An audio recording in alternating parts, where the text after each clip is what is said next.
Hello and welcome to Supercore Expo 2016. One of our keynoters, Ron Sasine, you were talking a lot about millennials, about e-commerce, and of course packaging. What's been going on here? Well, thanks for asking. It's really an interesting world we're living in right now in terms of the transition going on in retailing and the way that product moves through the distribution chain onto shelves or online and into our homes. It's something that I followed for a number of years. Having led packaging at Walmart, I was very close to how those transitions were going on inside our company. And then being able to see what's going on now outside the walls of Walmart in a bigger economy. So much is going on in terms of the transitions in what's expected of packaging and how packaging functions into the shopping experience. Well, you were talking about getting kicked out of a grocery store because you really are checking it out, watching it, and trying to analyze how this works. It's true, and I joke about that, but I do think we need to spend more time. I used to have a marketing team that reported to me. We met every other week in the grocery store because we just wanted to be that close to what was going on. In terms of the types of changes we're seeing, though, and why it's important, is more is expected of packaging today than ever before. It's expected to be able to withstand a very rigorous transportation system that it never had to go through before. It's required to teach and communicate and tell more about product than ever it's had to in the past.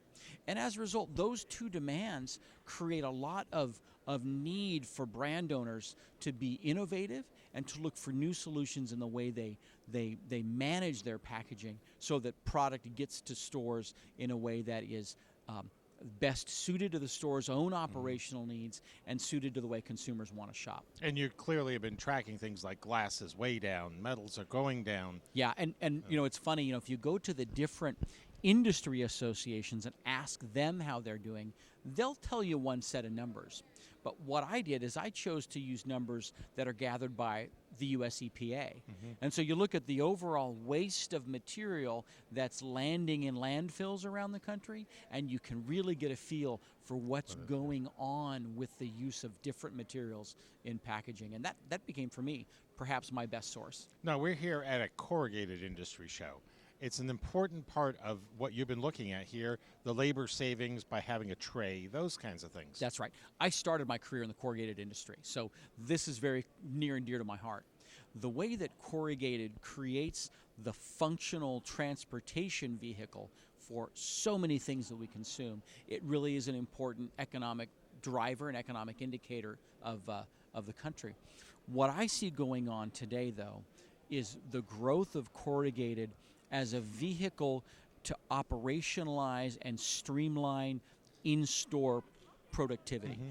Labor needs to become more productive in order for it to earn more. And so as wages rise, the productivity in store becomes very, very important.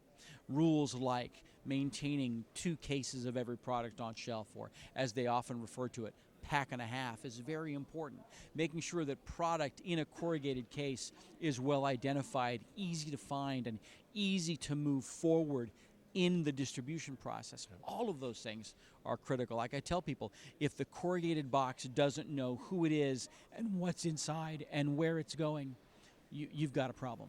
Now, you're looking at the flip side of that, though. If you're shipping it like an Amazon package on the front doorstep, that shouldn't get ripped off. That's right, and that's why what I see lots of people looking at is how can we make the package attractive to the person who's opening it, who should be opening it, the rightful owner of the product, and how do we make it less attractive to the folks who might be a passerby.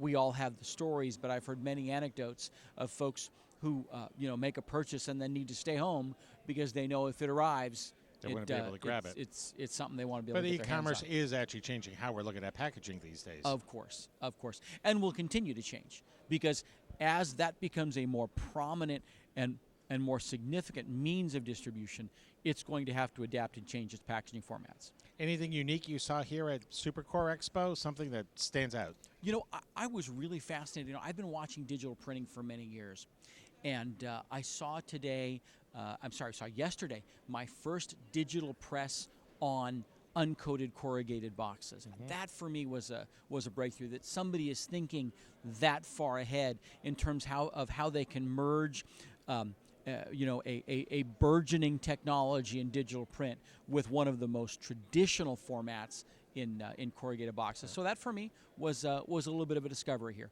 Well, excellent. Ron, thank you very much for joining us today. Thank you. Okay.